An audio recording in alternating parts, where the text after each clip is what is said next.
Kami mengucap syukur Tuhan.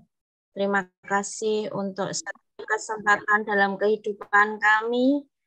Mari Bapa, mari Yesus, Merah Kudus, Kau kuasai seluruh kehidupan kami. Kau tuntun kami, Kau berikan hikmat marifat kepada kami ya Bapa. Kau bukakan mata rohani kami, Kau bukakan pikiran kami hanya berfokus kepadamu, hanya tertuju kepadamu saja Tuhan. Bapa, kami terus untuk mengikuti setiap jejak-jejak-Mu ya Tuhan. Urapi setiap kami dengan roh-Mu, kuasai kami, dan kami berdoa untuk setiap sinyal. Kami sapu bersih semua yang bukan dari Tuhan, kami ikat, kami patahkan, kami hancurkan di dalam nama Tuhan Yesus. Hanya roh Tuhan saja yang menguasai seluruh kehidupan kami. Di dalam nama Tuhan Yesus, semua yang percaya katakan, amin. Mari dimulai dulu yang akan sharing firman ya. Kemarin yang sudah bertugas, sudah ada yang siap?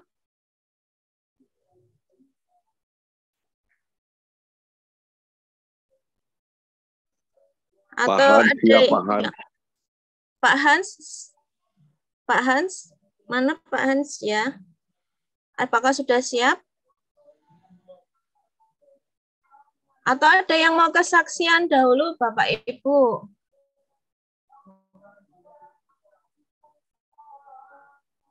Silakan.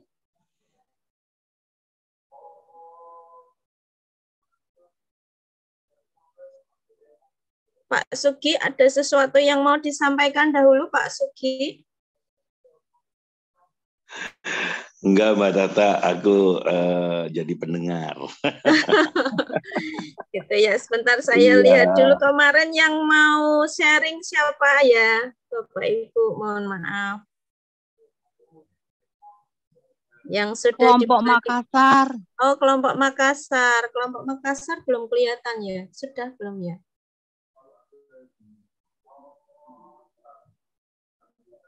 Sudah, Mbak. Oh iya. Silakan Ibu. Siapa ya? Sudah Kak siap Mai. Bu Mika? Oh iya. Silakan. Halo Mai. Apa kabar? Puji Tuhan, baik. Lama tak jumpa Mai.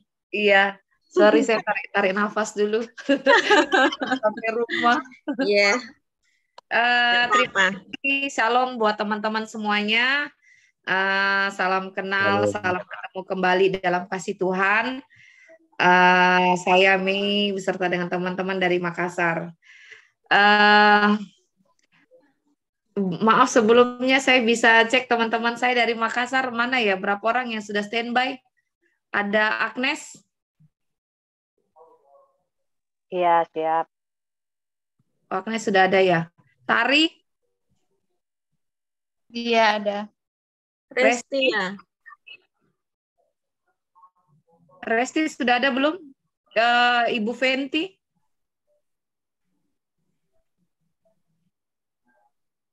Pak Hans? Ibu Fenty? Oh, Ibu Fenty. Iya, Ibu. Malam, Bu, semuanya. Malam. Gimana ini mau sapa duluan? Pak Hans dulu atau Mei dulu? Bolehlah, Pak Hans dulu lah. Dulu aja, nggak apa-apa. Mei dulu nggak apa-apa. Mari. Ayo yang lama ndak kelihatan ini pemimpinnya, Bu Mei. Kita rindu kamu. Sudah lama ndak nampak. Iya, Kak. Apa ya mau dibagikan ini? Kalau penutup ya, mungkin Tari dulu deh sama Agnes. Nanti saya ngerangkumkan. Oke, Agnes boleh deh, Agnes dulu deh.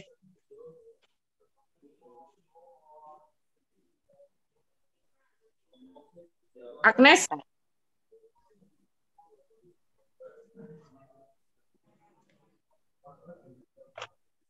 Agnes? Ya, shalom, ya sudah. Shalom semua. Shalom. Ya, kedengaran enggak? Sudah. Halo. Oke, shalom. Perkenalkan, nama saya Agnes. Saya dari Makassar. Bentar ya. Yang saya ingin bagikan malam ini tentang pengalaman saya berdasarkan firman. Kita buka di Filipi 4 ayat 13. Sorry, 1 Korintus 13 ayat 5. 1 Korintus 13 ayat 5. Firman Tuhan mengatakan bahwa kasih tidak melakukan yang tidak sopan dan tidak mencari keuntungan diri sendiri. Kasih tidak pemarah dan tidak menyimpan kesalahan orang lain. Seberapa kita sering mendengar firman ini tentang kasih.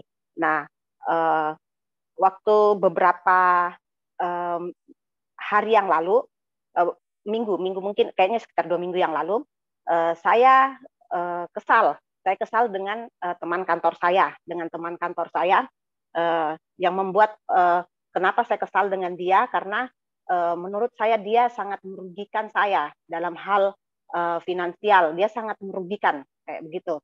Makanya saya waktu itu sempat marah dengan dia dan sempat menyimpan rasa jengkel, rasa marah kepada dia. Makanya saya setiap biasa ketemu di parkiran, ketemu di kantor, saya biasa, maksudnya sikap saya itu tidak seperti biasanya kayak begitu ke orang ini. Nah, terus selang beberapa hari saya dengar YouTube waktu itu, terus di YouTube itu firmannya tentang kasih dan di 1 Korintus 13 ini dikatakan bahwa kasih itu tidak pemarah dan tidak menyimpan kesalahan orang lain. Nah, waktu saya dengar firman itu, saya langsung merasa, oh Tuhan, maafkan saya karena saya sebenarnya orang yang tidak memiliki kasih. Karena saya masih menyimpan kesalahan teman saya. Walaupun dia membuat saya rugi secara finansial, tetapi saya tidak mesti seperti itu. Saya tidak boleh marah, saya tidak boleh menyimpan kesalahan dia. Nah, terus waktu itu saya bertanya ke Tuhan, Tuhan kenapa? Maksudnya saya mesti tidak boleh marah. Ini kan kesalahan dia. Kayak begitu. Kenapa saya tidak boleh marah dengan dia? Kayak begitu. Wajar kalau saya marah karena dia rugikan saya. Nah, terus waktu itu saya pergi sikat gigi dan di depan cermin waktu itu, terus tiba-tiba saya dapat rema dari Tuhan. Saya dapat rema, Tuhan bilang, maksudnya dapat rema di situ saya dikasihkan rema bahwa kenapa kamu tidak boleh marah? Kenapa kamu tidak boleh marah? Karena di surga itu tidak ada orang pemarah. Karena di surga itu tidak ada orang yang marah. Di surga itu tidak ada orang yang cemburu. Di surga itu tidak ada orang yang menyimpan kesalahan orang lain. Waktu rema itu saya dapat, saya minta maaf ke Tuhan, terus saya bilang, Tuhan tolong bukakan tentang maksudnya kenapa saya harus kenapa saya harus sabar, kenapa saya harus saling menolong kayak begitu. Nah, waktu itu di firman ini berkata bahwa di ayat 8, 1 Korintus 13 ayat 8 berkata bahwa kasih tidak berkesudahan, nubuat akan berakhir, bahasa roh akan berhenti, pengetahuan akan lenyap. Di situ ditekankan bahwa kasih itu tidak berkesudahan, nubuat itu akan berakhir, bahasa roh akan berhenti, pengetahuan akan lenyap, tetapi yang tidak lenyap itu adalah kasih, karena kasih itu yang akan kita bawa sampai ke surga. Nah, waktu itu saya dapat rema itu, Tuhan juga maksudnya berikan ajaran bahwa kamu ada di dunia ini, kenapa kamu harus memiliki kasih? Karena itu adalah sebuah ajang, sebuah latihan untuk kamu bisa hidup di surga. Karena ketika di dunia kita harus belajar sabar, kita harus belajar tidak marah, tidak ini, karena di surga itu tidak ada orang pemarah, di surga tidak ada orang pemalas. Jadi kita di dunia ini harus latihan kayak gitu. Untuk kita sampai di surga, kita harus latihan untuk tidak sabar, tidak marah, kita harus sabar, kita tidak cemburu, kita tidak simpan kesalahan orang lain.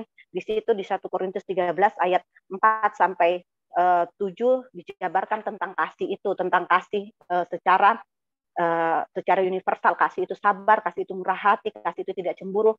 Nah, di situ karena di surga itu kasih itu yang akan ada di surga. Jadi kita harus latihan di dunia ini, kita harus latihan memiliki kasih itu.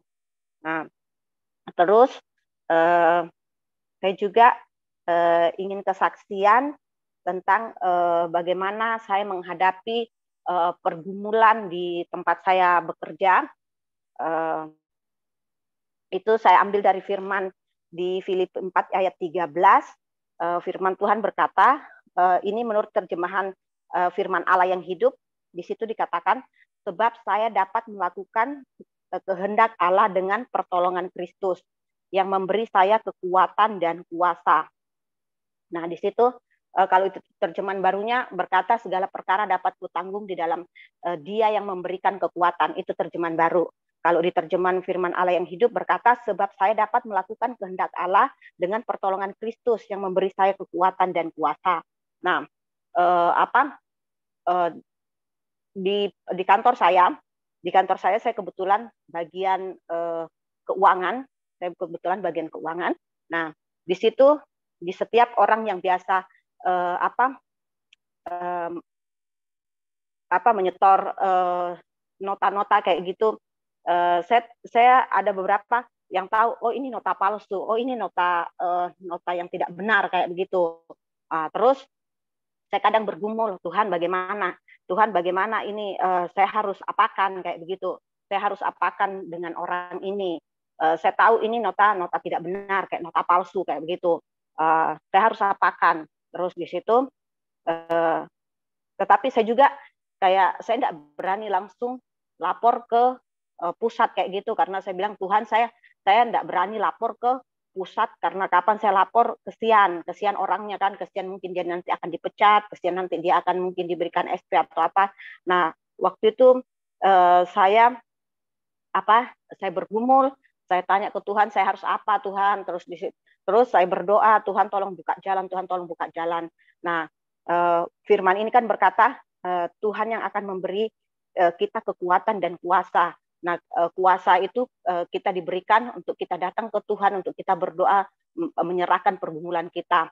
Nah, tidak lama berselang itu, terus tiba-tiba kepala cabang saya memberikan aturan yang betul-betul membuat teman saya ini tidak bisa lagi memberikan nota-nota palsunya kayak begitu, karena itu sudah ada bukti kalau dia harus klaim transport, dia harus foto kilometernya, dia harus foto ininya.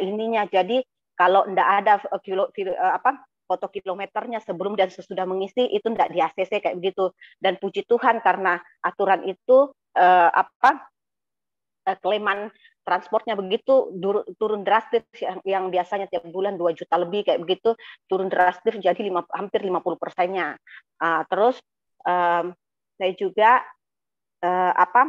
kesaksian tentang tempat saya bekerja di mana di masa corona kayak begitu, kita tahu bahwa banyak perusahaan-perusahaan yang mungkin memecat, bahkan mengurangi karyawannya, bahkan mungkin memotong gajinya kayak begitu. Waktu itu saya betul-betul mengalami sebuah pergumulan, Tuhan bagaimana tentang tempat saya bekerja, keluarga saya.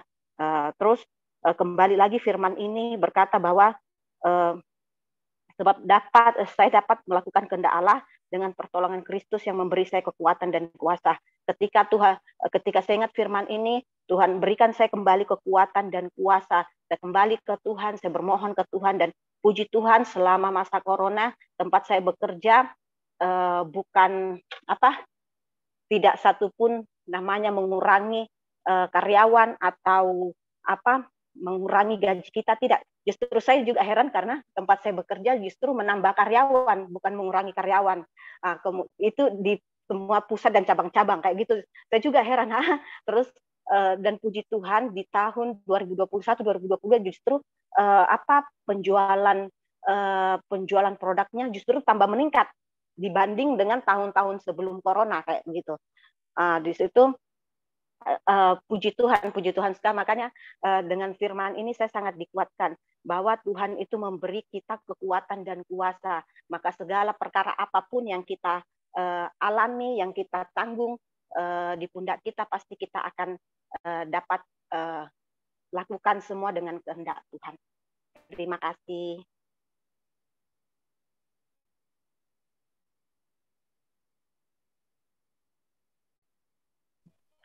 Terima kasih Bu Agnes, Tuhan berkati.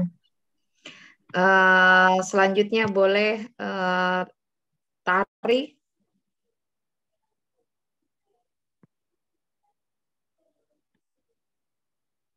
Boleh Tari, lanjutkan. Iya, shalom. Shalom. Terima kasih. Puji nama Tuhan. Kita bisa berkumpul lagi malam ini. Mungkin kayaknya saya jarang muncul deh kayaknya. Tapi ada beberapa hal yang saya catat. Dalam artian ada beberapa banyak kesaksian. Kalau saya mungkin akan sedikit bersaksi ya. Ada banyak hal yang Tuhan buat dalam hidup saya. Ada banyak hal Tuhan banyak didik dalam hidup saya. Karena saya mungkin saya salah satu orang yang agak keras kepala kali ya. Yang menakar Tuhan, kadang menerka-nerka didikan Tuhan dalam hidup saya dengan logika saya sendiri gitu. Dan hal yang paling didikan Tuhan yang paling keras dalam hidup saya yaitu tentang kekecewaan. Karena saya kalau sudah percaya dengan orang, saya percaya, tapi ternyata ya saya belajar ternyata orang yang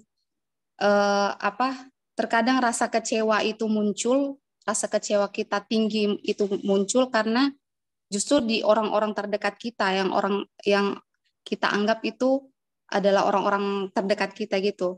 Mungkin kalau orang jauh yang buat kita kecewa, ya sudahlah kayak begitu kan. Kayak ya sudahlah, mungkin karena mereka tidak kenal kita, toh juga mungkin saya akan jarang ketemu dia, ya sudahlah. Tapi yang paling menyakitkan adalah di saat orang yang paham dengan kita, dan bahkan itu mereka yang itu yang menyakiti kita. Nah, pernah di satu titik di mana saya merasa kalau di posisi saya benar, entah itu termasuk di kerjaan, posisi saya benar, tapi saya orangnya kalau saya benar saya akan membela diri. Tapi di saat itu Tuhan kayak seperti mulut saya dikatup untuk tidak berbicara, karena saya kalau sekali speak up, saya ngomong itu akan menyakiti banyak orang sih menurut. Karena saya termasuk agak saklek kalau misalnya bicara apa yang di hati saya keluarkan gitu. Karena menurut saya itu benar.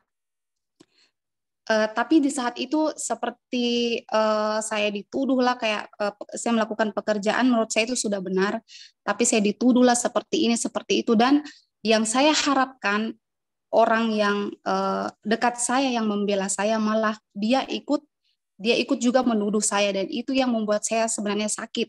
Saya bilang begitu. Padahal menurut saya orang ini tahu pekerjaan saya, tahu apa yang saya lakukan, bukannya malah membela saya, malah ikut juga menuduh saya.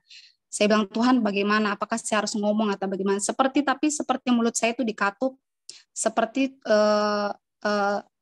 saya diajar untuk tidak kecewa, untuk biasanya saya seperti itu, saya akan marah, saya akan pokoknya apalah yang saya buat seperti itu. Tapi di saat itu saya disuruh untuk diam, karena di saat ada kan di firman Tuhan itu yang pada saat kita diam kita bisa berdoa seperti itu. Jadi saya buat hati saya tenang, saya buat hati saya diam. Di saat orang semua ngoceh, menuduh, saya belajar untuk mengambil posisi tenang, diam, berdoa, bahkan memberkati mereka. Bagi saya itu sesuatu hal yang jika di posisi seperti itu kayaknya bukan saya deh. Tapi kalau misalnya saya bisa ambil langkah seperti itu, saya percaya itu Tuhan. Dan memang, tapi ya itu, di posisi seperti itu Tuhan buat saya tenang karena saya suka dengar lagu, suka dengar musik. Tuhan selalu ajar saya apa buat saya tenang. Tuhan ajar saya untuk selalu kayak dia menuntun saya untuk buka YouTube gitu. Saya buka YouTube sampai dikasih lihatkan berhenti di satu lagu. Nah, lagu itu Tuhan untuk suruh saya dengar. Jadi di saat orang pada riuh, saya ambil headset, saya dengar lagu, saya dengar itu putar. Padahal lagu itu lagu hal yang biasa, lagu yang biasa saya dengarkan. Bahkan kadang lagu itu sudah suka saya skip. Tapi bagi saya pada saat itu sangat memberkati dan itu buat saya tenang. Sampai Tuhan kasih saya firman itu di Lukas 7 ayat 23. Lukas 7 ayat 23 itu, dan berbahagialah orang yang tidak menjadi kecewa dan menolak aku. Saya bilang, Tuhan, saya hanya kecewa, tapi saya tidak sama sekali menolak Engkau. Ternyata pada saat saya memilih, ternyata Tuhan ngajarkan begini, ternyata di saat saya memilih kecewa, itu sudah tanpa kita sadari, itu sudah salah satu tindakan kita menolak firman Tuhan. Karena hati kita nyerong, hati kita memilih untuk kecewa, itu sebenarnya salah satu kita menolak firman Tuhan. Jadi itu salah satu di firman ini bilang kecewa dan menolak aku. Saya bilang, oh ternyata seperti itu ya. Saya pikir kan menolak ya tidak percaya Kristus, ternyata kita tidak mengikuti firman-Nya, itu salah satu kita menolak Kristus. Jadi dari situ Tuhan ajarkan saya untuk, dari situ saya mulai tenang, dari situ saya mulai berdoa, dari situ saya bisa memberkati orang itu gitu. Dan ya itu saya belajar sampai saya buka saya sambil saya dengar khotbah juga, dan ada hamba Tuhan berkata begini, karena dikecewakan itu adalah sebuah serangan, tetapi memilih kecewa adalah keputusan. Nah, saya bilang, oh iya Tuhan, ya ternyata dikecewakan itu sebenarnya ternyata ini adalah serangan untuk saya seperti itu. Tapi pada saat dari sayanya sendiri, apakah saya memilih kecewakah atau saya malah memilih untuk tidak kecewa, malah memilih untuk memberkati orang itu. Jadi saya bilang, oke Tuhan, terima kasih karena di posisi seperti ini untuk buat saya tenang.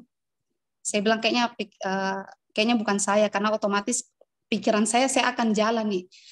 Orang ini, pokoknya saya akan menghindari orang ini. Pokoknya saya kalau kecewa begitu, saya akan menghindari dia, saya akan tidak berteman lagi dengan dia, saya tidak akan bekerja sama dengan orang ini lagi, saya akan membatasi pergaulan saya dengan dia, komunikasi saya dengan dia, kayak pokoknya seperti itu. Karena ya di pekerjaan seperti itu sih. Mungkin karena di pekerjaan di ruangan itu saya lumayan maksudnya tahu beberapa bidang, jadi ada banyak tanggung jawab yang diberikan kepada saya, tapi di satu titik di saat kita dikasih tanggung jawab, kita tahu semuanya, kita dikasih banyak tanggung jawab, jadi semua itu pekerjaan ke saya seperti itu. Jadi sebenarnya pekerjaan itu saya hanya untuk menolong, tapi malah di saat saya membuat sedikit kesalahan, saya malah diserang itu. Itu yang membuat saya kayak saya tidak terima di sisi itu. Maksudnya saya berniat untuk menolong, malah diserang balik seperti itu sih. Nah itu, tapi ya itu mungkin saya percaya itu mungkin didikan Tuhan lagi buat saya, untuk saya tidak memilih kecewa, untuk saya tahu bagaimana di saat saya dikecewakan apa yang harus saya pilih, dan di saat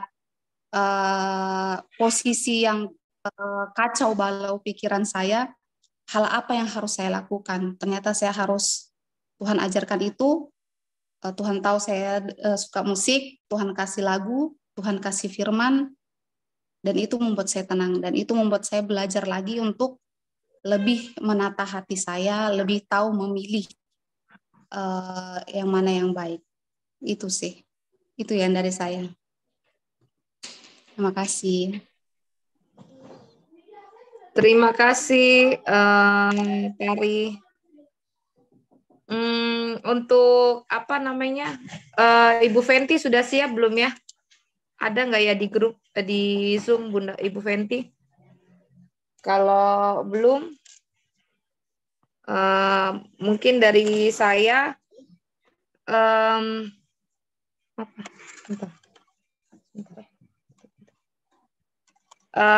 kalau dari saya sih, kalau namanya tentang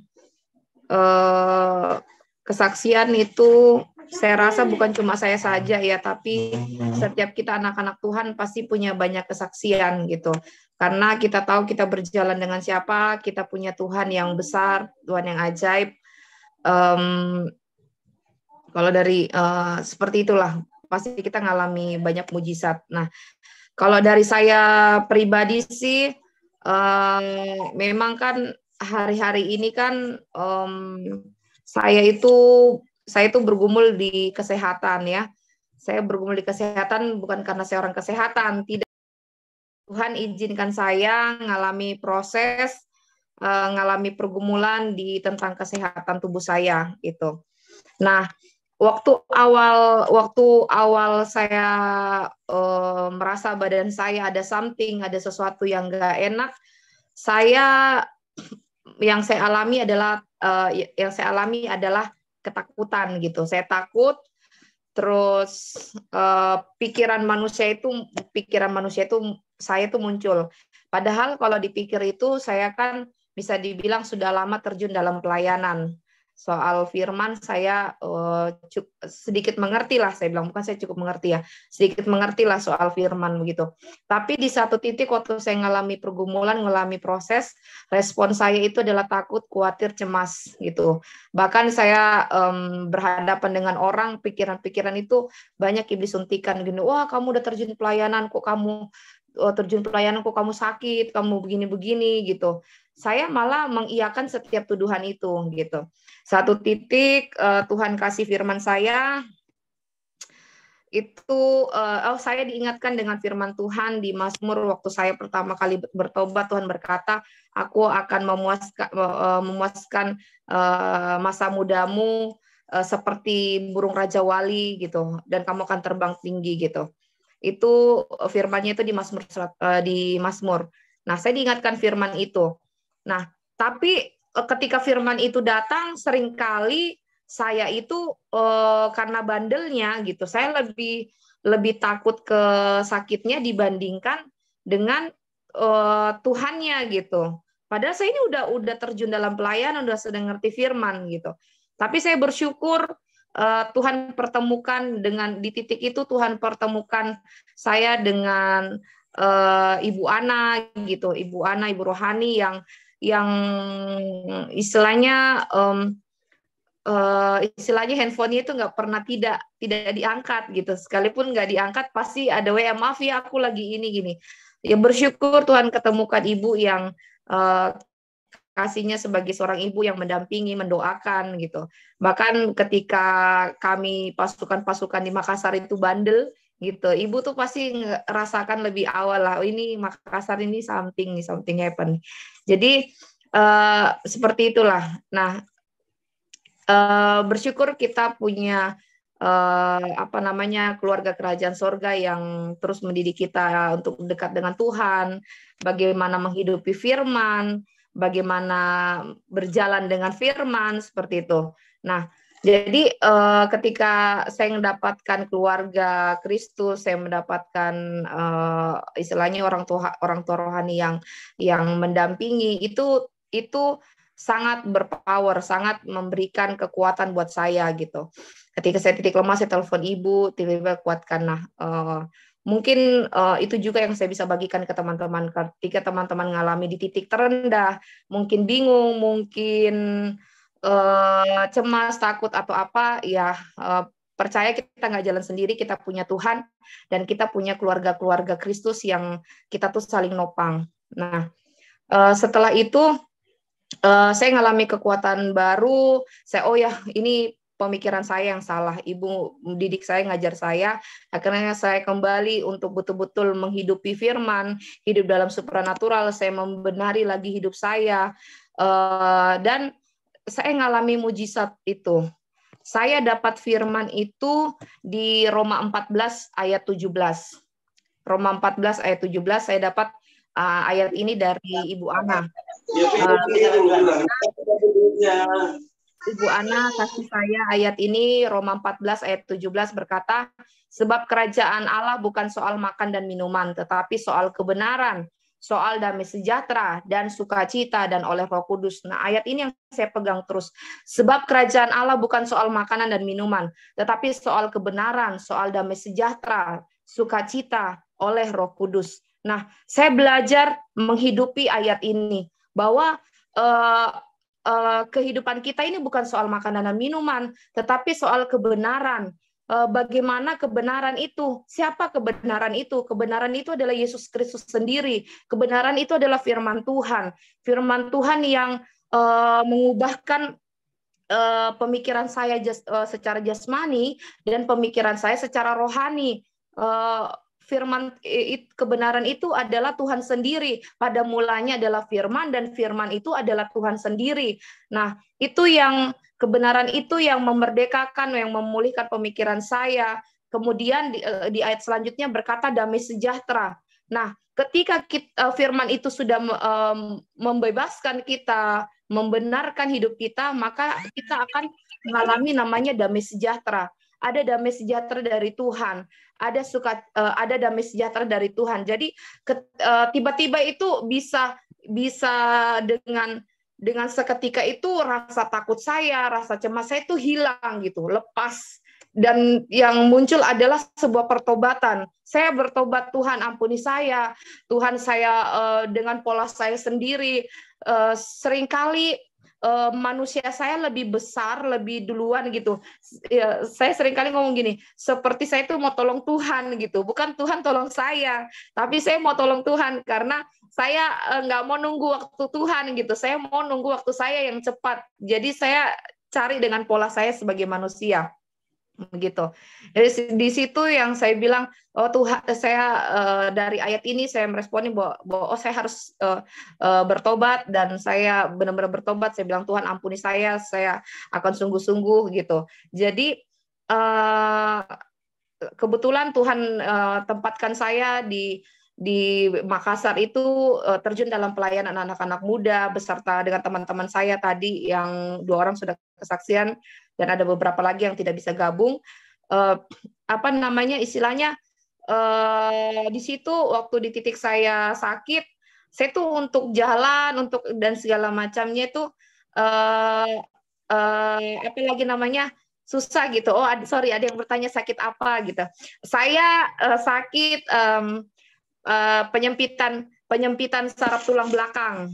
Jadi selama 1 tahun itu saya untuk pakai celana jeans, untuk pakai daleman itu sakit gitu. Untuk duduk yang salah itu sakit gitu. Untuk tidur itu sakit. Jadi istilahnya untuk melakukan aktivitas itu saya sakitnya selama 1 tahun itu saya hanya bisa pakai dress gitu. Ketika saya dipulihkan, ngalami mujizat, Tuhan pertemukan dengan orang-orang yang hebat gitu.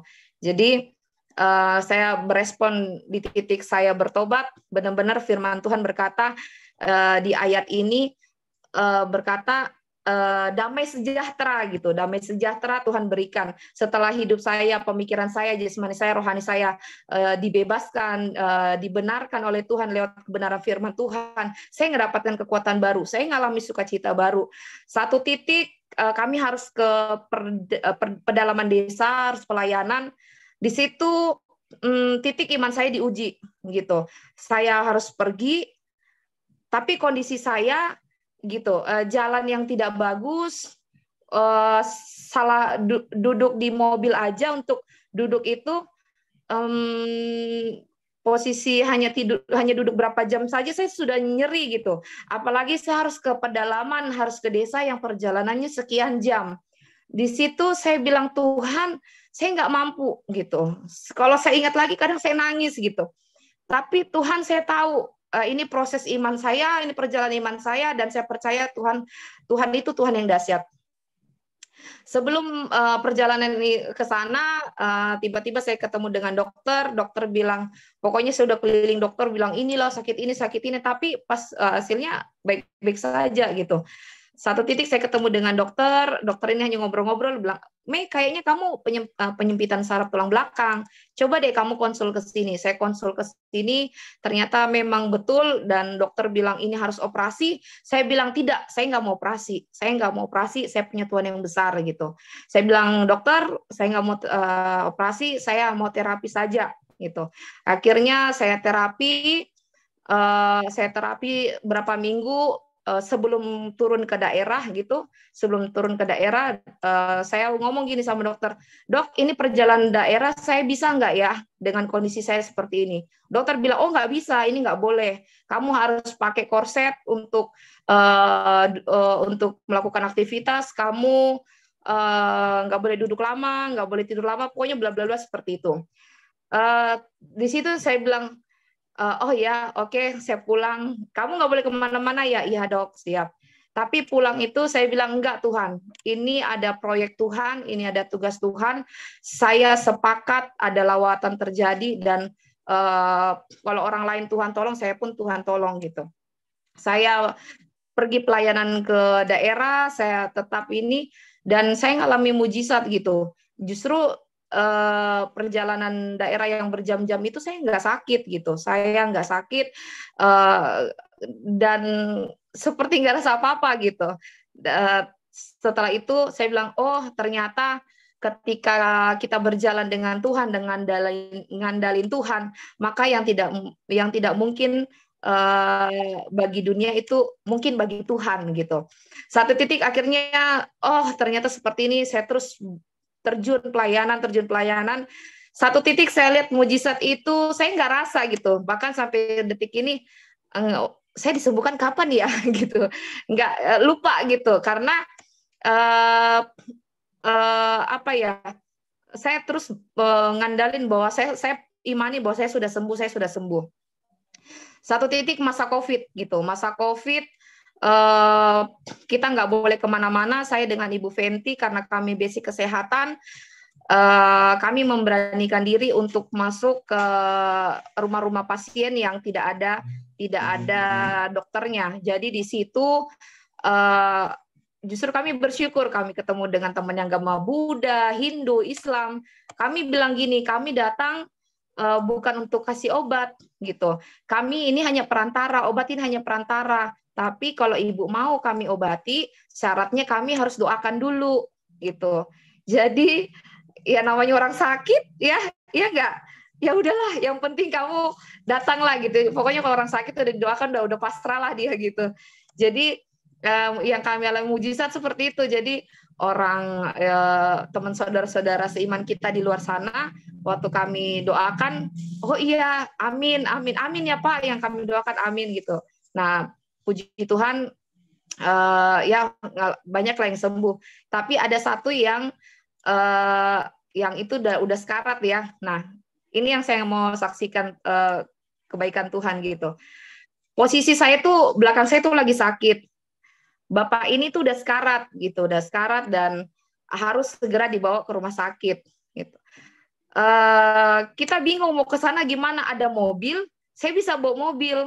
Tapi saya nggak bisa bawa mobil, saya bisa bawa mobil, tapi saya nggak nyaman untuk bawa mobil karena kondisi belakang saya nggak bisa duduk ini, dan juga kan kalau bawa mobil kan untuk gas, kopling dan segala macamnya. Tapi karena ada dorongan ini pelayanan, tiba-tiba itu yang pemikiran saya itu saya nggak bisa, saya pasti sakit, itu udah nggak ada gitu. Tiba-tiba saya langsung, Bu, mana mobilnya? Saya bawa gitu. Saya apalagi namanya tiba-tiba bawa kendaraan. Nanti sampai di rumah sakit, teman saya Ibu Fenty ngomong gini, loh Mei, kamu kok bisa bawa mobil?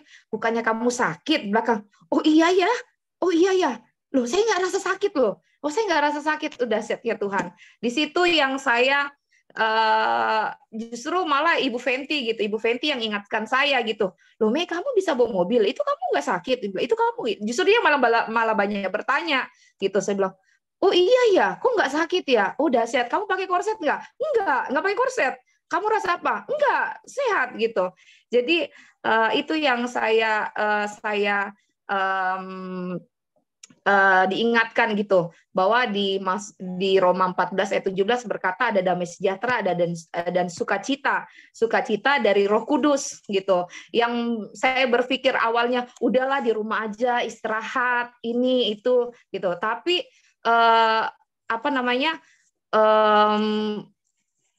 kalau saya seperti itu mungkin saya nggak akan ngalami mujizat dengan sangat cepat hari ini gitu.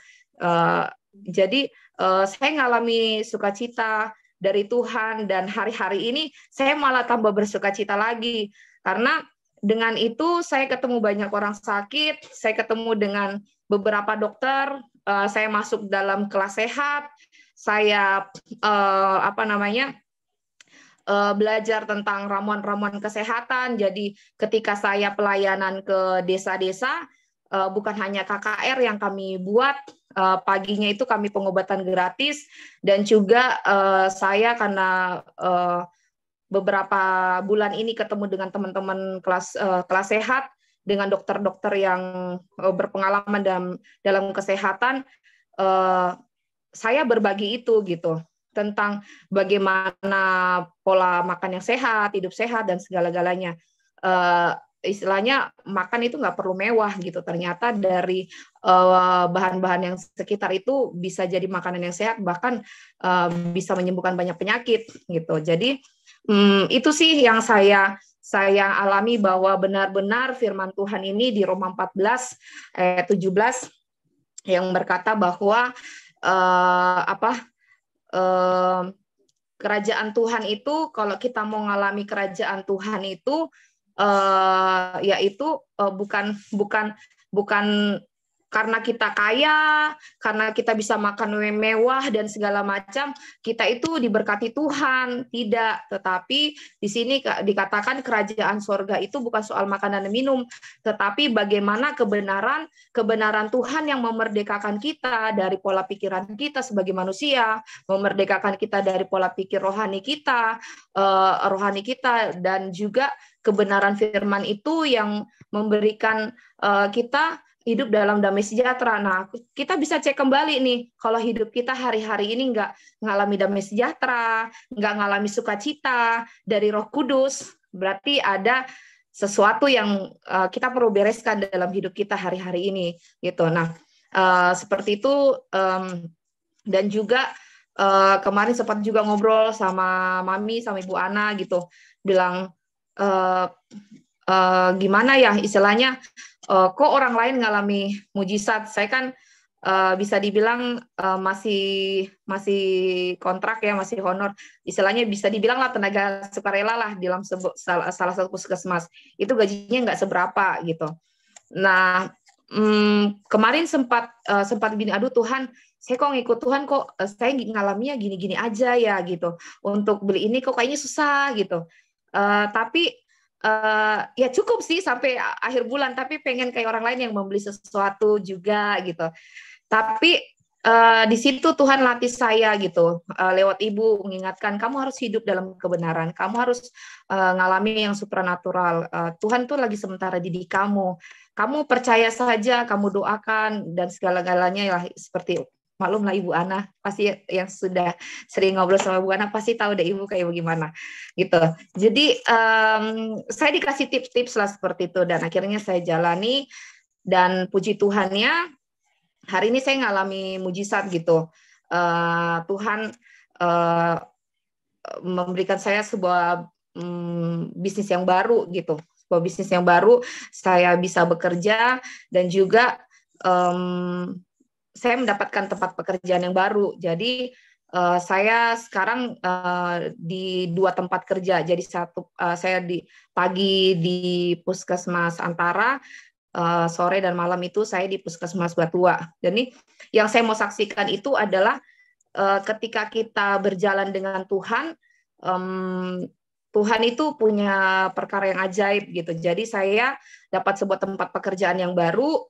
Awalnya saya mau resign dari tempat yang lama gitu. Saya mau resign dari tempat yang lama.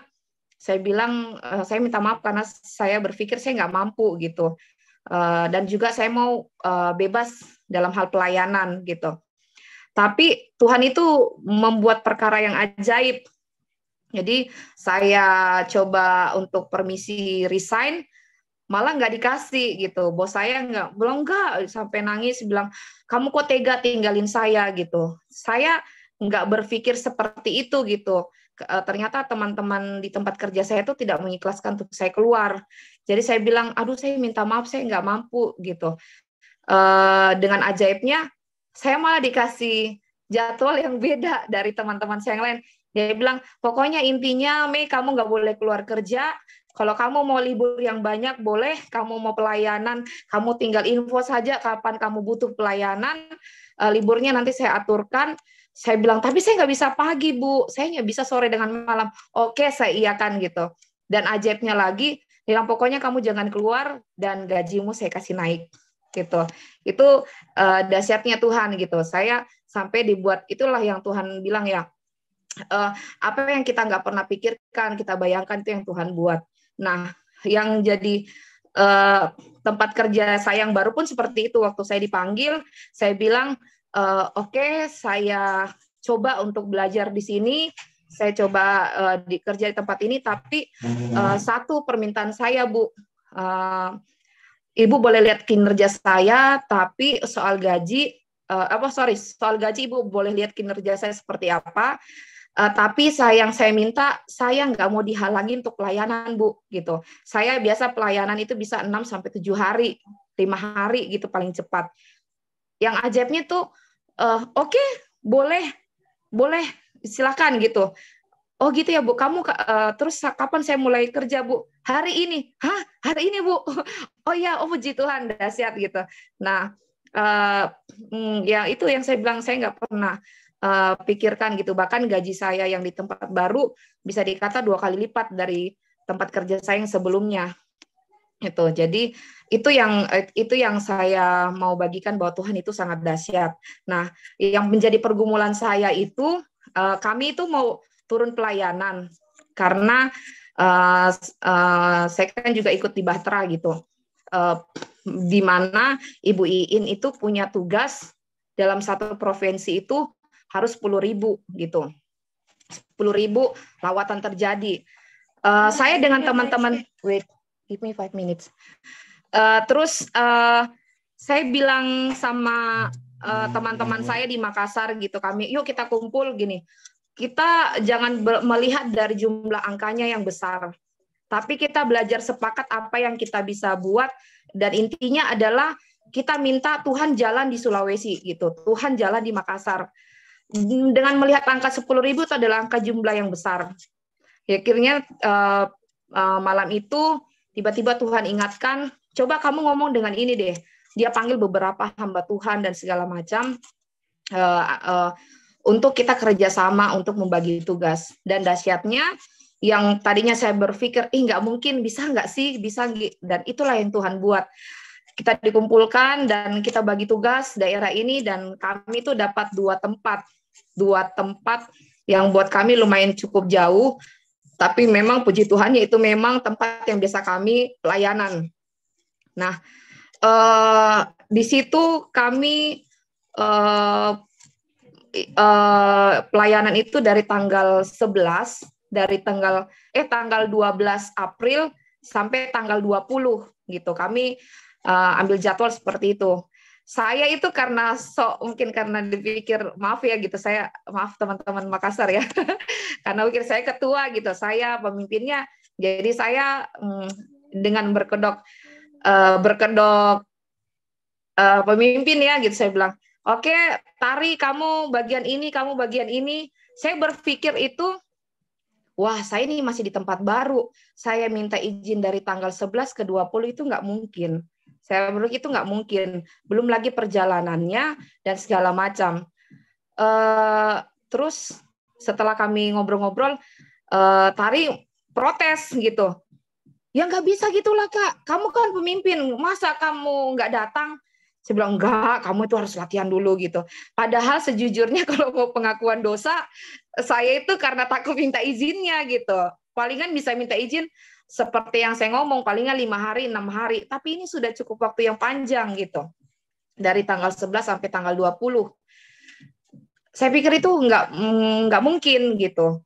Nah, dahsyatnya saya cuma malam itu saya dengar dari adik saya gitu, pasukan di Makassar, nggak bisa lah Mei, kamu latih kami. Namanya juga kalau dilatih, ya pelatih harus ada di samping lah gitu. Bukan yang dilatih di mana, pelatihnya di mana gitu. Sebenarnya itu celotehan yang lucu sih, tapi ternyata itu terngiang-ngiang di otak saya sampai malam. Saya bilang, Tuhan, tolong gimana ya Tuhan. Saya memang mau latih mereka, tapi untuk aturan ini tuh nggak mungkin gitu. Tapi saya bilang gini, ini punya Tuhan, ini proyek Tuhan, dananya dari mana kami nggak pikir, yang jelas pasti ada mujizat gitu. Nah, semalam itu saya coba minta izin sama atasan saya di tempat kerja yang lama. Saya bilang, Bu, saya mohon izin, boleh nggak saya minta izin dari tanggal 12 sampai tanggal sampai tanggal 17, saya bilang. Sampai tanggal 17. Dia nyeloteh lah. Aduh Mei, itu nggak mungkin. Ini kita cuma berapa orang. Ini kita udah mau masuk lebaran loh, bla bla bla bla segala macam. Oh ya Bu, tapi coba dirundingkan lagi Bu gitu.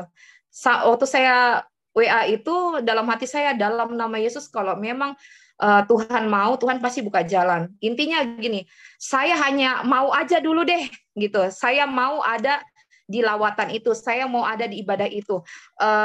Untuk prosesnya itu terserah Tuhan, saya nggak mau pikir. Nah, tadi pagi itu keluarlah jadwal untuk bulan depan. Dahsyatnya saya itu dikasih libur dari tanggal 10 sampai tanggal 18 gitu. Saya mintanya dari tanggal 11 ke 17, saya malah dikasih libur dari tanggal 10 sampai tanggal 18, dan juga di tempat baru saya coba izin tadi, ternyata dikasih juga gitu. Wow, dahsyatnya. Bahkan tanggal 20 pun dikasih izin juga gitu. Teman bilang, "Udah, kamu laksanakan saja. Pokoknya nanti jadwal dinas semua nanti aku yang masukin." Gitu. Nah, jadi intinya adalah ketika ini loh, kadang kita nggak bisa lihat mujizat Tuhan, cara kerja Tuhan, karena kita tidak mengizinkan kebenaran firman itu memerdekakan jasmani kita, memerdekakan rohani kita. Asalkan kita sepakat aja dengan Tuhan, kita sepakat dengan firman-Nya, maka seperti yang Tuhan bilang bahwa apa yang tidak pernah kau pikirkan, kau bayangkan, yang kau dengar, itulah yang akan Tuhan buat. Mungkin itu saja, dan tolong topang kami pasukan Makassar yang akan turun pelayanan, Lu Utara, Lu Timur, dan juga Makassar, karena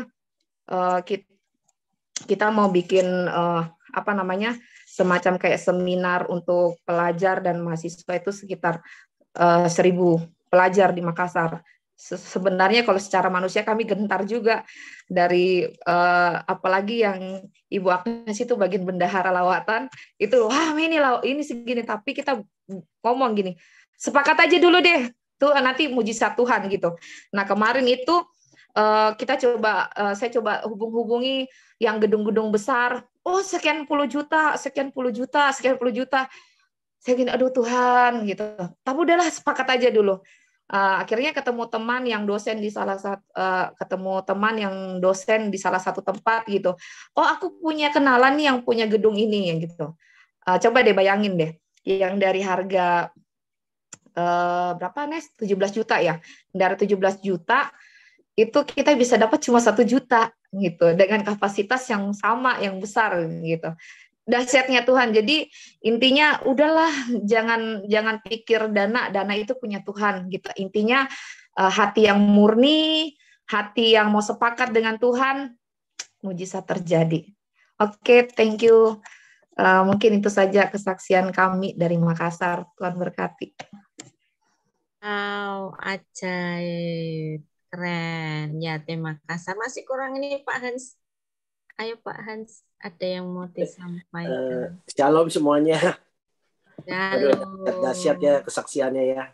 Aduh, saya kayaknya nggak terlalu bisa nih kesaksian nih. Belum biasa Pak Hans itu, Pak Hans. Kenapa sorry Belum Pak Sigit? biasa, belum biasa. Kalau udah biasa juga bisa 1 jam, tenang aja. Ya, hari ini aku mau cerita soal jadi aku ngambil dari Amsal 16 ayat 25 ya. Ada jalan yang disangka lurus tapi ujungnya menuju maut. Ayat ini berdampak sekali di dalam hidup saya gitu loh, karena sebelum saya ini Kristen udah lama sih, udah lama banget bahkan mungkin udah dari SD kali saya. Jadi tapi saya benar-benar baru cari Tuhan itu mungkin kurang lebih 4 tahun terakhir lah gitu. Jadi selama perjalanan hidup saya itu saya itu punya pendapat bahwa selama saya berbuat baik aja, apapun yang saya lakukan nggak salah, itu benar gitu loh. Jadi banyak hal-hal yang saya putusin dulu secara dunia lah gitu loh, yang menurut yang saya pikir itu benar, tapi ternyata sebenarnya nggak benar. Contohnya ya yang gampang-gampangnya aja, misalnya sama anak-anak lah. Dulu saya berpikir selama anak-anak kita kasih apa aja yang mereka mau, kita sediain apa aja, itu mereka udah cukup. Saya udah melakukan kewajiban saya gitu. Ternyata banyak hal-hal yang nggak bisa begitu sebenarnya. Sejak saya mulai ada beberapa kejadian di 4 tahun yang lalu yang membuat saya itu benar-benar mencari Tuhan, karena banyak keputusan-keputusan dalam pekerjaan, dalam keluarga, dalam pertemanan itu yang membuat saya sadar apapun yang saya pikirkan benar itu menurut Tuhan itu belum tentu benar. Terus jadi saya sempat ada masa di mana saya terus mencari Tuhan. Jadi saya belajar gitu, kalau yang sebenarnya kita harus cari itu adalah kehendak Tuhan sih. Sebenarnya apa sih yang Tuhan mau di dalam hidup kita, apa yang harus kita lakukan gitu. Jadi sejak saya mencari Tuhan terus, saya banyak baca firman, saya banyak berdoa, saya juga disupport sama istri lewat kegagalan-kegagalan saya yang karena keputusan-keputusan saya lah yang memang nggak benar gitu.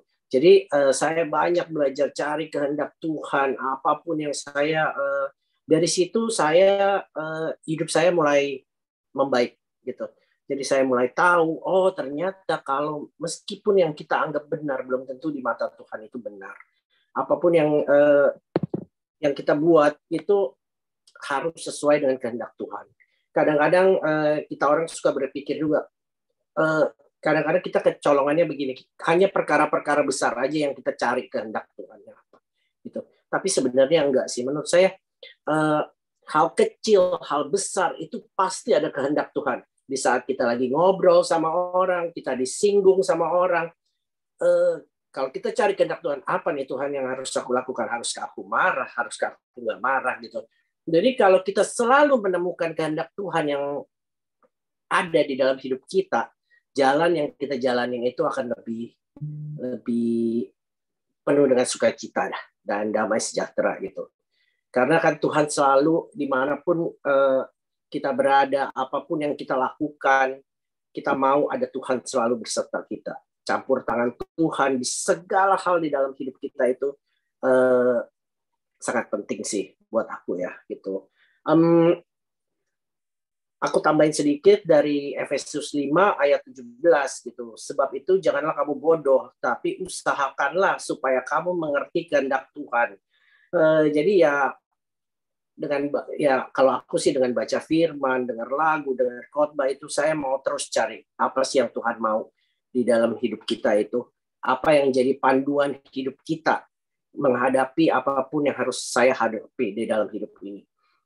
Saya juga lagi bergumul dalam soal keuangan saat ini, tapi dengan bersama-sama Tuhan, kalau kita tahu kehendak Tuhan, itu jalannya itu lebih penuh dengan sukacita dan damai sih.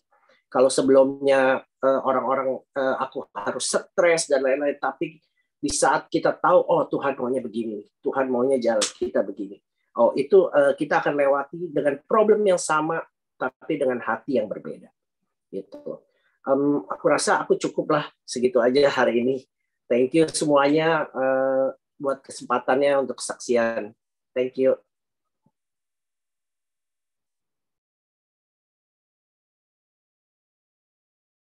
Ya Pak Hans, terima kasih untuk semua tim Makassar.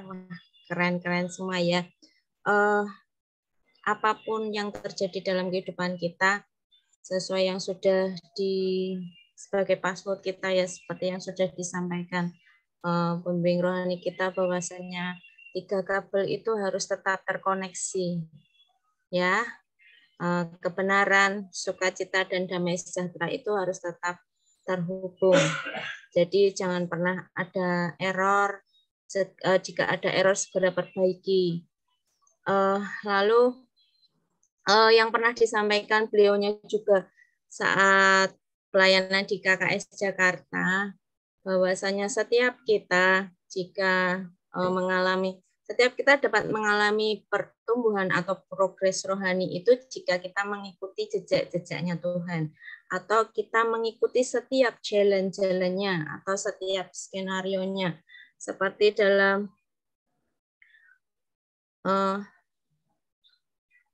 Ayub 23 ayat 11, kakiku tetap mengikuti jejaknya, aku menuruti jalannya dan tidak menyimpang.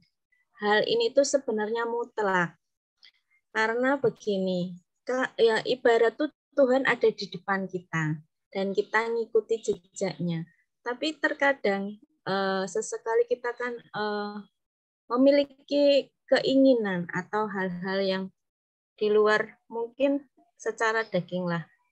Sesekali itu akan muncul, akan nongol. Nah itu tuh kita seringkali mendikte ya. Nah kalau jika kita sedang mendikte itu sebenarnya secara roh, kita tuh posisinya sedang di depan loh. Nah, padahal kan di Mazmur 121 ayat 5, Tuhan adalah penjagaku, Tuhan adalah naungan sayapku. Penjaga itu kan di depan Bapak Ibu ya, bukan di belakang. Jadi itu harusnya kan kita tuh ngikuti setiap kehendaknya Tuhan. Kalau kita di depan ya babak belur. Nah, untuk yang namanya Matius 6 ayat 14-15 itu sebenarnya juga mutlak harus dikerjakan. Karena terkadang itu hal-hal mengampuni itu kalau kita belum beres secara hati, belum benar-benar beres, itu akan ibarat itu seperti akan beranak pinak, ada kecewa, sakit, dan lain sebagainya. Padahal firman juga sudah berkata, janganlah engkau kecewa, gitu. Nah, janganlah engkau menjadi kecewa lah. Itu tuh sebenarnya satu paket ya, itu yang harus segera diselesaikan. Jadi saya pun seringkali juga mengalami hal itu beberapa kali. Tetapi mungkin karena sudah tahu, terkadang, apalagi yang sudah melayani ya, please kita tuh harus benar-benar peka. Yang mengalami, yang sudah melayani itu seringkali di roh itu akan banyak sekali distract karena mereka kan tidak suka pekerjaan-pekerjaan yang kita lakukan untuk memanggil jiwa-jiwa seperti itu. Nah, sedangkan pekerjaan sejati adalah untuk menghambat ataupun seringkali juga ingin merusak setiap pekerjaan-pekerjaan dari Tuhan begitu. Nah, marilah seringkali koreksi hati kita, cek benar-benar cek hati kita karena itu sumber dari semuanya. Aktifkan setiap pelayanan malaikat di setiap kita. Itu sekarang itu benar-benar real, Bapak Ibu. Jadi janganlah firman yang berjaga-jagalah dan berdoalah itu benar-benar harus dilakukan dan dikerjakan.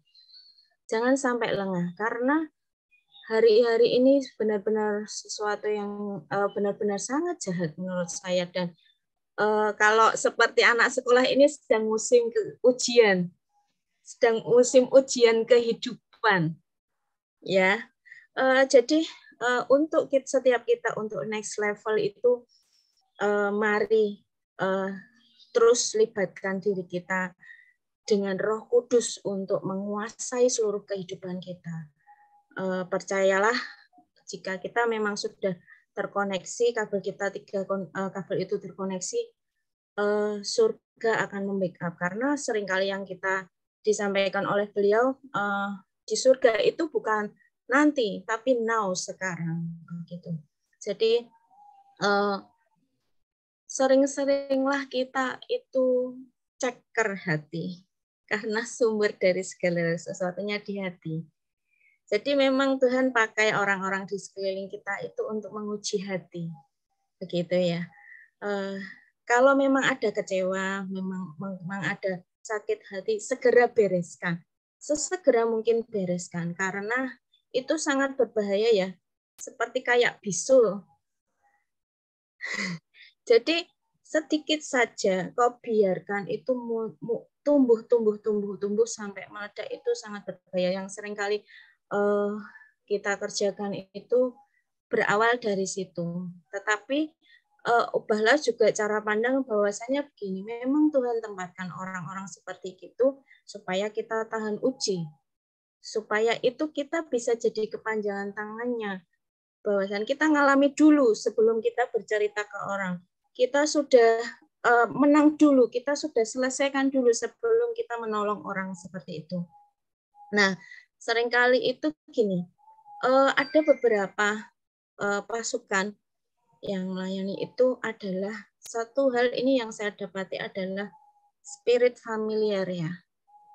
Spirit familiar. Aku sudah tahu. Aku sudah paham. Sebenarnya bukan seperti itu. Ya, ini sangat berbahaya. Padahal Tuhan sendiri, Roh Kudus saya aja menurut saya itu up to date. Gitu loh. Selalu berubah dan itu sangat cepat jika kita bisa mengikuti itu, luar biasa. Jadi hal-hal spirit yang bukan dari Tuhan itu Tuhan sendiri yang selesaikan, Roh Kudus sendiri yang ajari kita. Nah, saya pernah dipelajari seperti ini oleh Bu Ana. Yuk, tahun 2023 kita belajar dari Roh Kudus, bukan dari bukan dari apa namanya, dari orang, atau kita belajar sendiri nih loh, dari firman dan dari Roh Kudus. Karena memang ada terlalu banyak sekali penyesatan kalau benar-benar kita itu tidak bersandar pada firman. Beda tipis, seringkali beda tipis. Kalau kita benar-benar mata rohani kita, mohon maaf, bukan harus bisa melihat, bukan. Tetapi itu tentang banyak hal ya. Fokus kita kepada Tuhan, itu saya anggap itu mata rohani juga. Jadi kadang itu kita dikaburkan pandangannya supaya tidak melihat bahwasanya Tuhan kita yang besar atau Tuhan kita yang sanggup melakukan segala sesuatunya dengan baik, yang sungguh sangat ajaib. Kita tuh kadang dibelokkan seperti yang disampaikan beliau yang kemarin itu, seperti jejak ya. Kadang kita bergeser sedikit, oh enggak apa-apa. Nah, ini yang namanya spirit familiar. Oh enggak apa-apa. Seperti itu loh. Terus, oh aku kenal dia lah, dia sudah biasa, dia bilang, katakanlah mungkin, enggak apa-apa lah, dia sudah biasa seperti ini. No, Bapak Ibu, kembali kepada firman. Jadi apa kata Tuhan kerjakan, itu menurut saya hukumnya mutlak. Mengampuni itu mutlak dan harus benar-benar dikerjakan.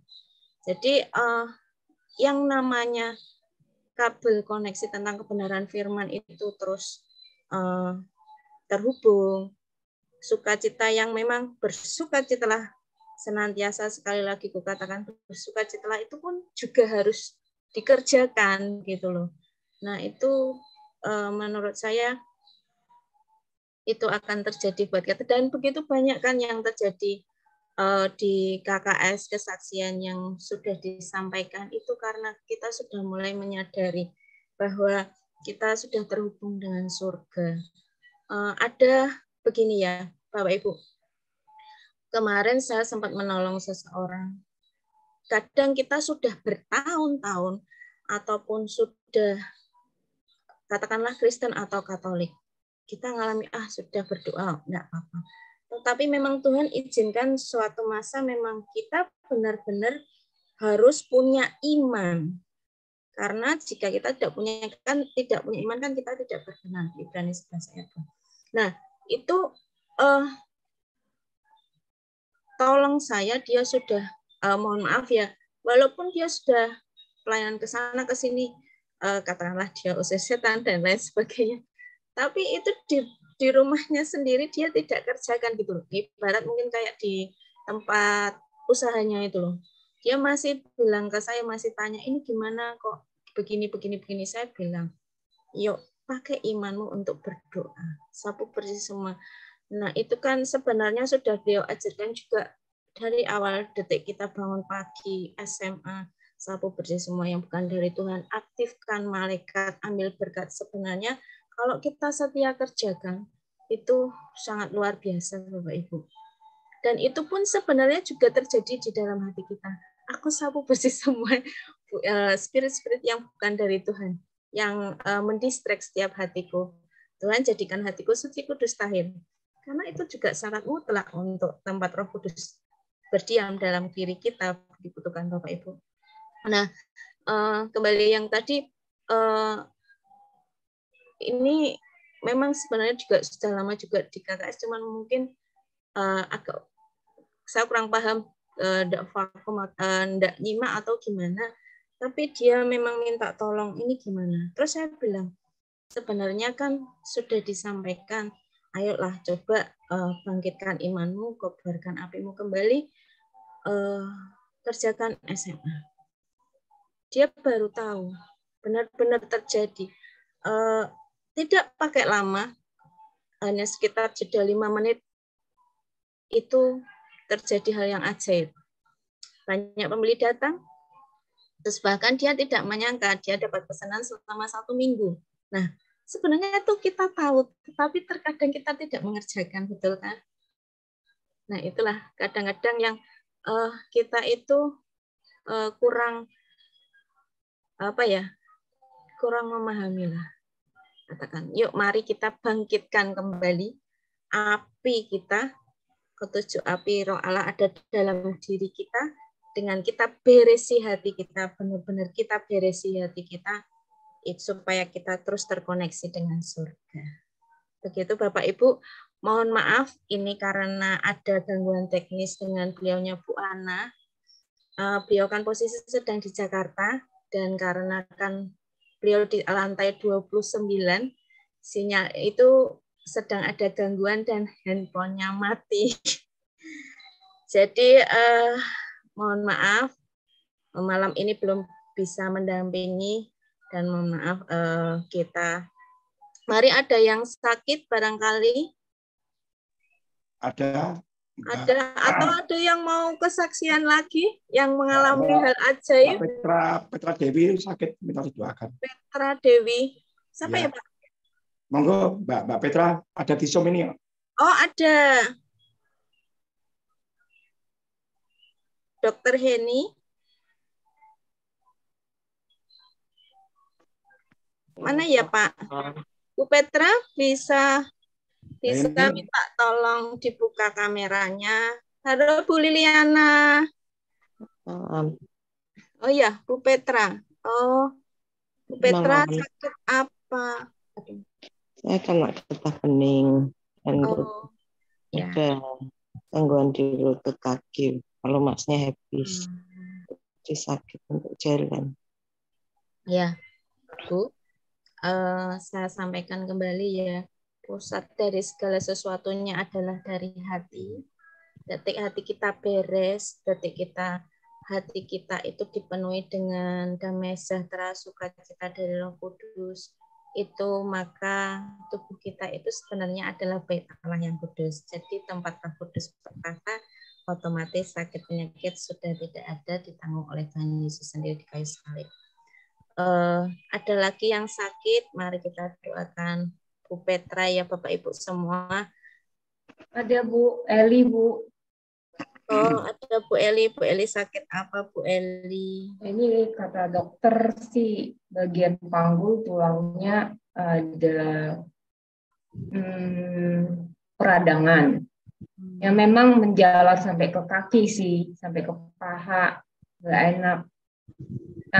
Dokter sih suruh saya periksa lagi, cuman saya takut Bu, takut sekali, makanya saya juga ada sharing dengan Bu Ana juga. Saya bilang saya nggak mau takut, saya nggak takut. Saya percaya ada kuasa di dalam nama Tuhan.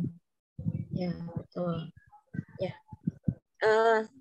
Bu Petra dan Bu Eli taruh tangannya di dada ya. Bapa yang bertata dalam kerajaan surga yang mulia. Bapa, terima kasih untuk nafas hidup atas kami Tuhan, atas Bu Eli Tuhan, atas Bu Petra Tuhan. Tuhan, ampuni setiap dosa dan kesalahan. Ampuni setiap pelanggarannya. Ampuni setiap ketidakmengertiannya Tuhan. Mari Tuhan, mari Yesus, mari Roh Kudus, dan kami sapu bersih semua yang bukan dari Tuhan. Roh sakit penyakit, semua ikatan-ikatan yang bukan dari Tuhan, dari ujung rambut sampai ujung kaki, dan semua yang menduduki Ibu Petra di dalam nama Tuhan Yesus. Kau tidak berhak atas Bu Petra, karena Bu Petra adalah milik Yesus selama-lamanya. Hanya pergi, kami ikat, kami patahkan, kami hancurkan di dalam nama Tuhan Yesus. Segala yang bukan dari Tuhan, keluar di dalam nama Tuhan Yesus. Pergi dalam nama Tuhan Yesus. Kau sedang berurusan dengan Bapakku di surga. Pergi, dan api Tuhan membakar semua yang bukan dari Tuhan. Bu Petra, taruh tanganmu di atas kepala, dari ujung rambut sampai ujung kaki, di dalam nama Tuhan Yesus. Kesembuhan mengalir di dalam nama Tuhan Yesus. Dan aku berkata untuk yang di kaki, setiap cengkraman lepas, dan setiap borgol-borgol lepas di dalam nama Tuhan Yesus. Setiap pijakan-pijakan yang salah dikembalikan, ditarik kembali ke jalan-jalan Tuhan, mengikuti jejak-jejak Tuhan di dalam nama Tuhan Yesus. Api Tuhan, yes, api Tuhan membakar semua yang bukan dari Tuhan. Ditambah-tambahkan roh iman di dalam nama Tuhan Yesus. Di dalam nama Tuhan Yesus. Tuhan Yesus sudah menanggung setiap sakit penyakit di atas kayu salib. Dan tubuh Bu Petra adalah milik Yesus selama-lamanya. Dan hanya Roh Kudus yang berdiam di dalam tubuhnya. Serta Bu Eli Tuhan. Di dalam nama Tuhan Yesus. Setiap pemikiran-pemikiran yang bukan Tuhan, dilepaskan. Karakter Kristus, Roh Kristus menguasai setiap pikirannya. Dilepaskan semua ikatan-ikatan dalam nama Tuhan Yesus. Materai-materai yang bukan dari Tuhan dilepaskan, dicabut. Mari malaikat Rafael bekerjalah di dalam nama Tuhan Yesus. Setiap sumbatan-sumbatan yang Evata terbukalah di dalam nama Tuhan Yesus. Mengalir semua normal, kembali normal di dalam nama Tuhan Yesus. Buat matanya hanya tertuju kepadamu Tuhan. Tuhan, Kau yang menciptakan Bu Petra dan Bu Eli Tuhan. Engkau sendiri yang akan memulihkan. Engkau sendiri yang akan menyempurnakan. Di dalam nama Tuhan Yesus. Terjadilah atasmu. Amin.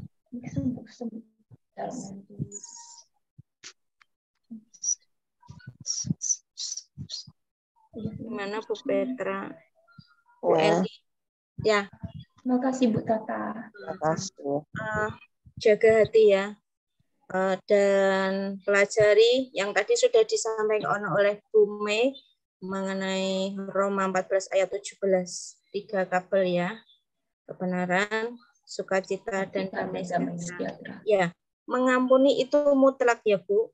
Kerjakan. Detik engkau mengampuni, semua akan selesai.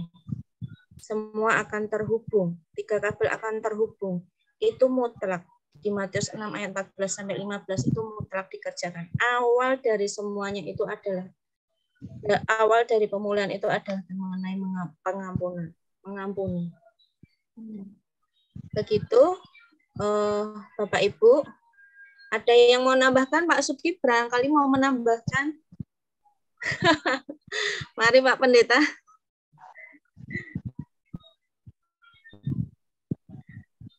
Ya, sebenarnya semua yang diajarin Ibu Ana sih udah jelas ya. Bagaimana caranya kita untuk setiap saat itu terkoneksi dengan Tuhan.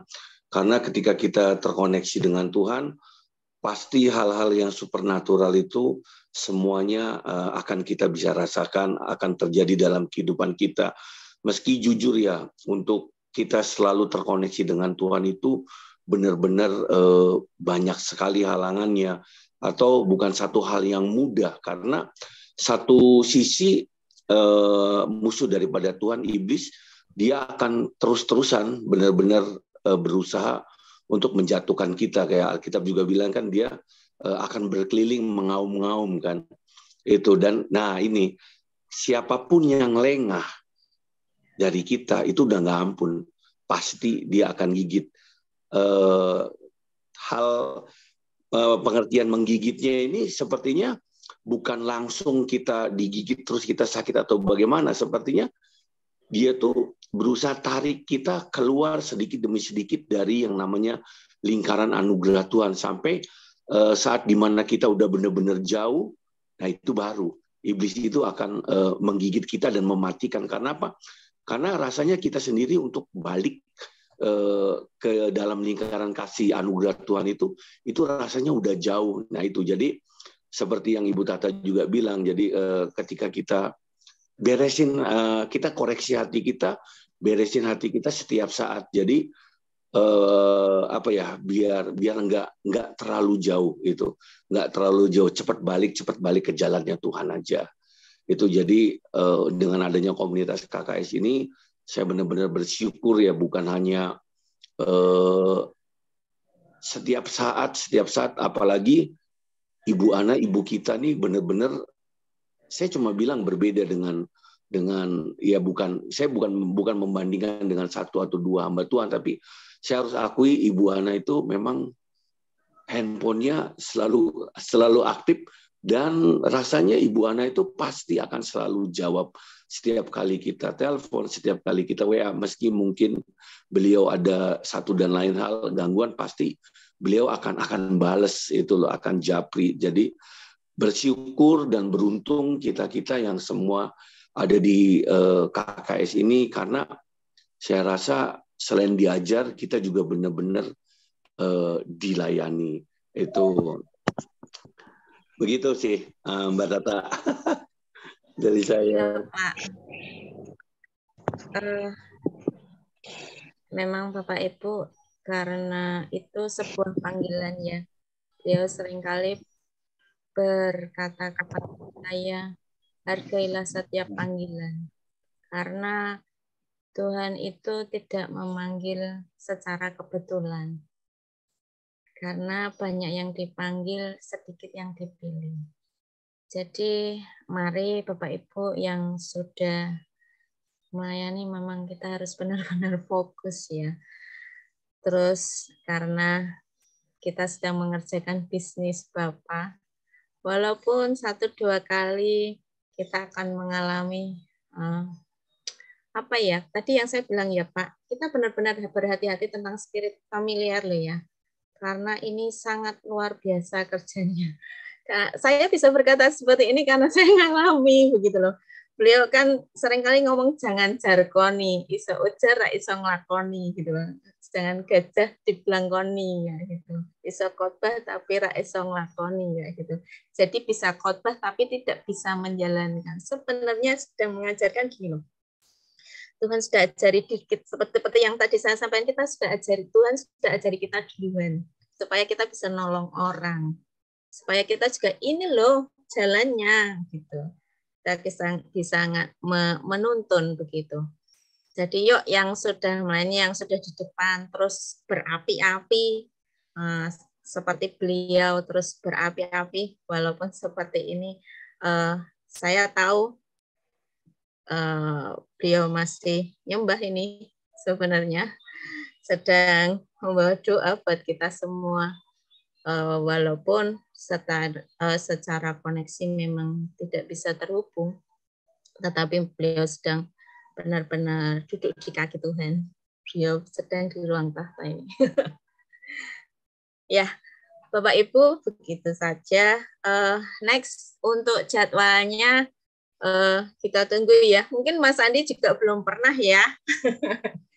Ditunggu gilirannya supaya kita bisa menyampaikan setiap kesaksian, setiap kebenaran firman yang kita alami setiap hari di kehidupan kita, supaya kita terus menjadi terang dan garam untuk orang-orang di sekeliling kita. Mei mau tutup doa. Kok sedih lagi? Bapak, mungkin saya sedikit kasih masukannya buat ibu yang 2 tadi yang sakit ya. Betul. Kebetulan karena saya background-nya kesehatan, nanti mungkin bisa saya kasih tentang pola makan. Ya. Saya bantu untuk pola makan untuk menambah pelumas di lutut dan juga untuk getah beningnya tadi ya. Ya. Ya, jadi dari sisi roh kita udah beres, kita bersihkan ketiga kabel itu. Dari sisi jasmani juga ada yang kita perlu kerjakan. Saya bebas nggak operasi kemarin, saya rubah semuanya dan juga ada teknik-teknik olahraga yang saya kerjakan. Nanti saya bisa sharing deh. Untuk yang 2 ibu itu. Nanti langsung di japri aja ya, Mei. Boleh. Ini Tuhan itu enggak mau kamu nganggur lama, enggak gitu. Siap. Oke. Mari Bapak Ibu kita tutup dalam doa. Mei, pimpin. Mari kita berdoa, yuk kita satukan iman kita. Kita berdoa. Bapa di surga, Bapa di dalam nama Tuhan Yesus, Tuhan, kami satukan iman kami di dalam nama Bapa, Putra, dan Roh Kudus. Kami percaya ada kuasa perjanjian darah anak domba Allah, darah yang dicurahkan di kayu salib atas setiap kami, sehingga dengan perjanjian darah-Mu Tuhan, kami berhak terima penebusan, kami berhak terima kekuatan, kami berhak mengalami mujizat, perjanjian, keselamatan, pemulihan, kelepasan Tuhan. Dengan perjanjian darah anak domba yang ajaib. Dan malam ini Tuhan, kami percaya Tuhan, dengan kuasa darah anak domba Allah, setiap kami yang sakit sudah sembuh, setiap kami yang lemah mengalami kekuatan, kami yang kehilangan pengharapan, kami mendapatkan iman kekuatan yang baru, iman pengharapan dan kasih kami akan terus meningkat.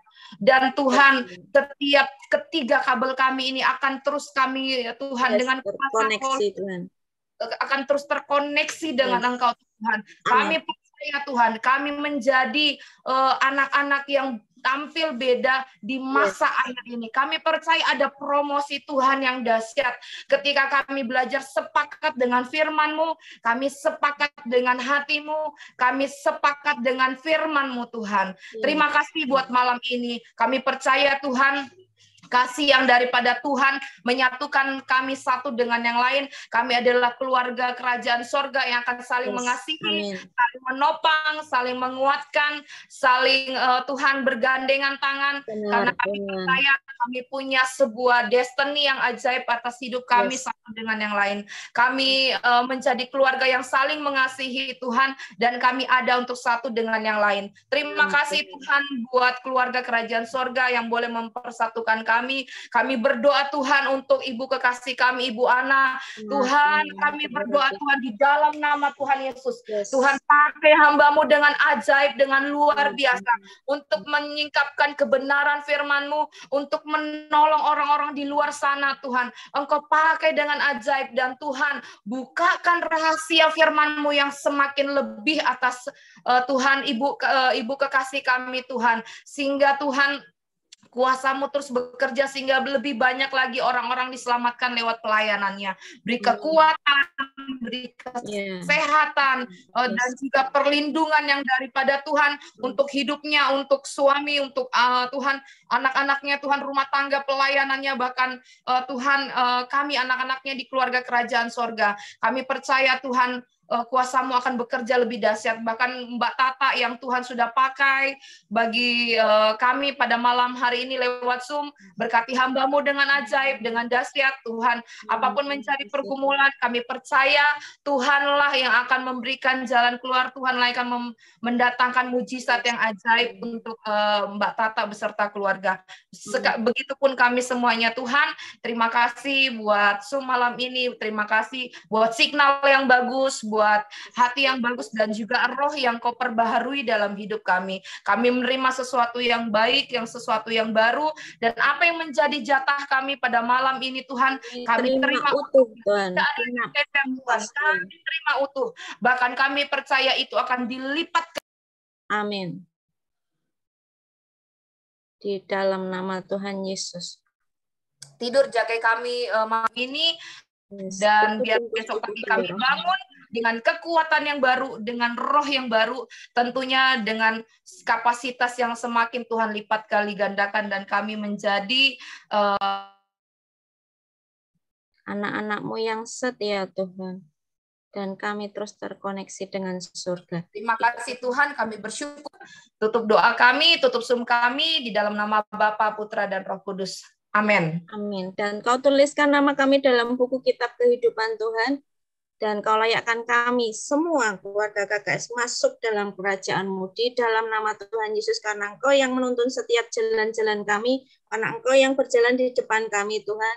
Di dalam nama Tuhan Yesus kami aman dalam setiap genggaman tangan-Mu. Di dalam nama Tuhan Yesus terjadilah atas kami. Amin. Amin. Amin. Amin. Terima kasih semuanya. Terima kasih semuanya. Terima kasih semua. Terima kasih Kak Mei. Bless you. Terima kasih Mbak Mei. Terima kasih. Terima kasih. Terima kasih. Selamat malam.